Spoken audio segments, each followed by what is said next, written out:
नमस्कार दोस्तों, target with PS Parihar channel में आपका स्वागत है। सुबह के इस वीडियो में ऐसी सूचनाएं होती हैं जो विभिन्न समाचार पत्रों पर छाई हुई होती हैं और विद्यार्थियों के लिए आवश्यक होती हैं। तो आइए जल्दी से देख लेते हैं कि आज के समाचार पत्रों में ऐसी कौन-कौन सी सूचनाएं हैं। सबसे पहली सूचना है कि राहत, आज से पूरे देश में खुलेंगी दुकानें। रमजान का महीना शुरू हो गया है और लोगों को छूट दी गई है कि जो छोटी दुकानें हैं, जो सिंगल दुकानें हैं, उनको खोला जा सकता है, लेकिन कुछ शर्तों के साथ में। तो आइए देखते हैं। ये देखिए, यहाँ पर लिखा हुआ है कि दुकान खोलने की अनुमति शर्तें लागू, शॉपिंग मॉल छोड़कर शहर और उसकी सीमा से बाहर सभी दुकानें खुलेंगी। कोरोना वायरस की रोकथाम के लिए देश भर में लगाया गया लॉकडाउन का 1 महीना पूरा हो गया है और केंद्र सरकार धीरे धीरे इसमें छूट भी दे रही है। इसी कड़ी में गृह मंत्रालय ने शुक्रवार देर रात एक आदेश जारी करके शनिवार से सभी राज्यों और केंद्र शासित प्रदेशों में रजिस्टर्ड दुकानों को कुछ शर्तों के साथ खोलने की अनुमति दी है। यह छूट सिर्फ उन्हीं दुकानदारों को मिलेगी जो नगर निगमों और नगर पालिकाओं की सीमा में नहीं आती हैं। शहरी क्षेत्र में शॉपिंग मॉल्स और कॉम्प्लेक्स अभी नहीं खुलेंगे। हालांकि नगर निगमों और नगर पालिका की सीमा में आने वाले रेजिडेंशियल कॉम्प्लेक्स और आस पड़ोस की जो दुकानें हैं वो सभी खुलेंगी। गृह मंत्रालय ने अपने आदेश में कुछ शर्तें भी जोड़ी हैं। इसके मुताबिक सभी दुकानें संबंधित राज्य केंद्र शासित प्रदेशों की स्थापना अधिनियम के तहत रजिस्टर्ड होनी चाहिए।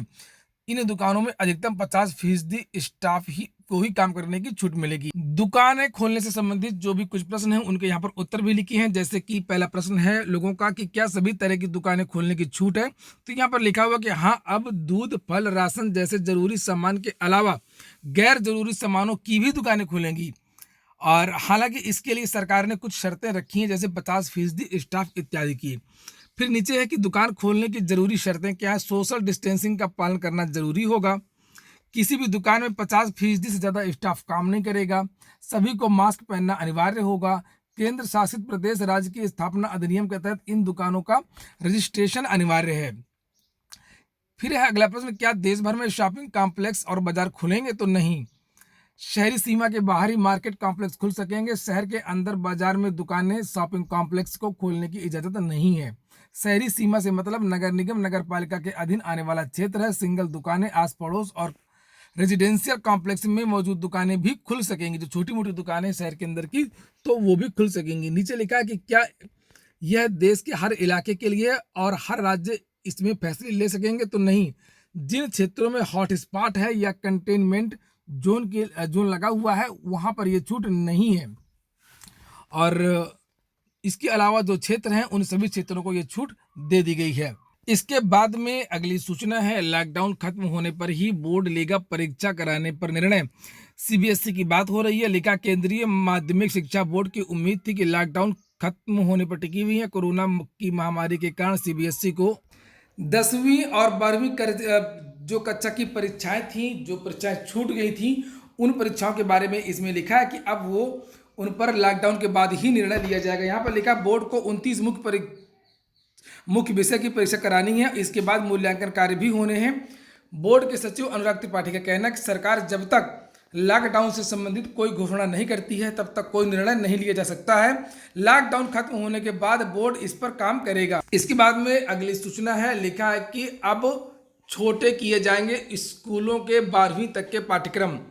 कोरोना के घातक संक्रमण को देखते हुए जहां स्कूलों के जल्द खुलने की उम्मीद कम है, वहीं इसे देखते हुए पहली से लेकर के 12वीं तक के स्कूलों के कोर्स को अब छोटा करने की भी तैयारी शुरू हो गई है। फिलहाल इसका जिम्मा एनसीईआरटी को सौंपा गया है। एनसीईआरटी ने इसे लेकर तैयारियां शुरू कर दी हैं। वहीं घर बैठे बच्चों की ऑनलाइन पढ़ाई को और ज़्यादा प्रमोट करने और सभी बच्चों तक पहुँचाने की कोशिशें भी तेज की जा रही हैं। वहीं इस पूरी स्थिति से निपटने के लिए मानव संसाधन एवं विकास मंत्रालय की उच्च स्तरीय टीम भी लगातार इस पर काम कर रही है। चूंकि सत्र को पूरा करना है और कोरोना से भी निपटना है, इसकी वजह से अब 12वीं का जो सिलेबस है वो कम किया जाएगा। और अगर निकट दिनों में लॉकडाउन समाप्त भी हो जाता है तो ऐसी जानकारी निकल करके आ रही है कि अभी विद्यालय नहीं खुलेंगे। चूँकि विद्यालय में बहुत सारे विद्यार्थी आते हैं, अध्यापक आते हैं और संक्रमण जो है वो बढ़ सकता है, इसलिए विद्यालय अभी जरूर बंद रहेंगे। इसके बाद में अगली सूचना है कि लॉकडाउन में भी सरकारी नौकरियों के लिए करें आवेदन। तो अभी भी बहुत सारे क्षेत्रों में बहुत सारी जगहों से नौकरियां निकल रही हैं और आप अपनी योग्यता के अनुसार ऑनलाइन आवेदन कर सकते हैं। इंटरव्यू इत्यादि की व्यवस्था की गई है व्हाट्सएप के द्वारा या ऑनलाइन इंटरव्यू कराया जाएगा। जिस तरीके से भी होगा इसे आप लोग देख लें। ये देखिए दैनिक जागरण समाचार पत्र है, इसमें लिखा है सरकारी नौकरी 2020 लॉकडाउन में घर बैठे करें इन 5500 सरकारी नौकरियों के लिए अप्लाई, व्हाट्सएप इंटरव्यू का भी ऑप्शन। नीचे यहाँ पर लिखा हुआ है कोरोना वायरस कोविड-19 के चलते देश भर में जहां लॉकडाउन की स्थिति 3 मई 2020 तक के लिए लगाई गई है, वहीं विभिन्न सरकारी विभागों में कई सरकारी नौकरियां निकली हैं जिनके लिए आप सोशल डिस्टेंसिंग का पालन करते हुए घर बैठे ही आवेदन कर सकते हैं। इनमें से कुछ सरकारी नौकरियों में तो वेब बेस्ड एप्लीकेशंस जैसे व्हाट्सएप, जूम आदि प्लेटफॉर्म के जरिए इंटरव्यू भी दे सकते हैं। आइए देखते हैं कि कौन कौन सी नौकरियां निकली। सबसे पहली जो नौकरी निकली है वो एनआईसी की है। भारत सरकार के नेशनल इंफॉर्मेटिक्स सेंटर में 495 ग्रुप ए और ग्रुप बी पदों पर भर्ती के लिए आवेदन आमंत्रित किए गए हैं। इन पदों के लिए ऑनलाइन आवेदन की अंतिम तिथि 30 अप्रैल 2020 रखी गई है। तो इसका जो ऑफिशियल नोटिफिकेशन है वो एनआईसी की वेबसाइट पर दिया हुआ है, वहां पर जाकर के आप लोग देख लें और अपनी योग्यता के अनुसार यहाँ पर आवेदन भी कर सकते हैं। इसी तरीके से रेलवे से भी अलग अलग नौकरियां निकल रही हैं। लिखा उत्तर रेलवे में सरकारी नौकरियां, व्हाट्सएप व अन्य डिजिटल माध्यमों से इंटरव्यू। उत्तर रेलवे ने मुरादाबाद डिवीजन के लिए नर्सिंग सुप्रिटेंडेंट के पदों पर भर्ती के लिए आवेदन आमंत्रित किए हैं और इन पदों के लिए वॉक इन इंटरव्यू का आयोजन 30 अप्रैल 2020 को किया जा रहा है। लॉकडाउन को ध्यान में रखते हुए उम्मीदवारों को व्हाट्सएप या अन्य डिजिटल माध्यमों से इंटरव्यू में भाग लेने का मौका दिया गया है। इसी तरीके से स्वास्थ्य विभाग की भी बहुत सारी नौकरियां निकली हैं। अभी हाल ही में राजस्थान से एक भर्ती आई हुई है वार्ड बॉय यानी स्वास्थ्य कर्मियों की और डॉक्टरों की, चिकित्सकों की। तो वहां पर भी आप देख सकते हैं। और जो बिहार से जो आवेदन आए थे उसकी भी अंतिम तिथि जो बढ़ा दी गई है। लिखा है बिहार स्टेट हेल्थ सोसाइटी ने ऑक्सिलरी नर्स मिडवाइफ यानी एएनएम के पदों पर आवेदन की लास्ट डेट बढ़ा दी है। अब उम्मीदवार 30 अप्रैल तक ऑनलाइन अप्लाई कर सकते हैं और इसके साथ ही कैंडिडेट्स इस तारीख तक ही फीस भी जमा कर सकते हैं। उम्मीदवारों को इसके लिए शाम 6 बजे तक का समय दिया गया है और इस संबंध में ऑफिशियल नोटिफिकेशन जारी किया गया है। इसमें साफ कहा गया है कि इस तारीख के बाद उम्मीदवारों को दूसरा मौका नहीं दिया जाएगा। ऐसे में जो भी इस पोस्ट पर अप्लाई करने के इच्छुक हों वो फटाफट आवेदन करें। तो चिकित्सकों की जो भर्तियां हैं वार्ड बॉय, एएनएम, जेएनएम, ये भर्तियां अभी राजस्थान से निकली हैं, बिहार से निकली हैं और अन्य राज्यों से भी आने वाली हैं। क्योंकि आने वाले समय में सबसे ज़्यादा ज़रूरत स्वास्थ्य कर्मियों की ही होगी, इसलिए अलग अलग राज्यों के जो नोटिफिकेशन है उस पर नज़र डालते रहें और इस चैनल के माध्यम से भी आपको समय समय पर सूचित किया जाएगा कि किन किन राज्यों से स्वास्थ्य कर्मियों की कौन कौन सी भर्तियां निकल रही हैं। अगर बिहार की बात करें तो ये वेबसाइट है, इसको देख लीजिए, स्टेट हेल्थ सोसाइटी बिहार.org। इस वेबसाइट पर जाइए और पूरा नोटिफिकेशन आपको मिल जाएगा। पदों की संख्या यहाँ पर लिखी हुई है 895 है। तो इसी तरीके से सरकारी क्षेत्रों की जो नौकरियां हैं उसके लिए सरकार को विकल्प तैयार करने होंगे कि आखिरकार किस तरीके से भर्तियां भी किया जाए और कोरोना से बचाव भी रहे। जैसे कि अभी हाल ही में बीपीएससी ने शुरू किया है इंटरव्यू, ऑनलाइन इंटरव्यू, और मध्य प्रदेश ने शुरू किया है एकेडमिक के आधार पर बीएड इत्यादि कोर्सों में प्रवेश, और इसी तरीके से और भी विकल्पों को देखा जाना चाहिए। इसके बाद में अगली सूचना है रेड जोन में शामिल हो सकता है प्रयागराज। कल उत्तर प्रदेश में पिछले 24 घंटों में लगभग 94 नए संक्रमित मिले, उसमें से 3 व्यक्ति प्रयागराज की भी थी। प्रयागराज अभी हाल ही में कोरोना मुक्त जिला हुआ था और अब ऐसी चर्चा है कि अब इसको रेड जोन में शामिल किया जा सकता है। लिखा 4 दिन पहले इंडोनेशियाई नागरिक को अस्पताल से छुट्टी मिलने के बाद शहरियों ने जहां राहत की सांस ली थी, वहीं शुक्रवार को 3 नए केस मिलने के बाद माना जा रहा है कि जिला फिर रेड जोन में आ जाएगा। इंडोनेशियाई जमाती की जांच से रिपोर्ट नेगेटिव आने के बाद प्रयागराज के ग्रीन जोन में आने के आसार बने थे। लॉकडाउन में 3 मई के बाद लोगों को कुछ रियायतें मिलने की संभावना थी, लेकिन इस कयास पर फिर से पानी फिर गया है। तो कल मैंने इसके बारे में बताया था कि 2 जो केस थे वो शंकरगढ़ के थे और 1 केस चिकुटी का था। इन तीनों लोगों के जो परिवारजन थे, जो रिश्तेदार थे, जो भी लोग थे, सभी का को क्वारंटीन कर दिया गया है और अब उनकी जो जांच रिपोर्ट इत्यादि है उसका इंतजार भी किया जा रहा है।